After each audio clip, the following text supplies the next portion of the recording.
Boss,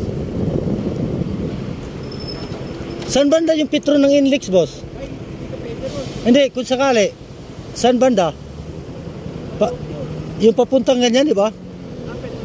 Petron Marilao, Inlex. Ito yung lugar na yun. Pero hindi ka pwede pumasok dyan. Magpa-assist sana ako. Emergency lang na saraduhan na kutsi. Ha? Magpa-assist sana ako. Pahuli ka ron, makikita ka. Sa mga gilid, wala kayang pwedeng lusutan? Wala. Undercap yan eh. Sino kaya pwede kausapin dyan? Pwede ka usapin dyan. Bawal yan. Hindi, magpa-assist lang ako. May patrol.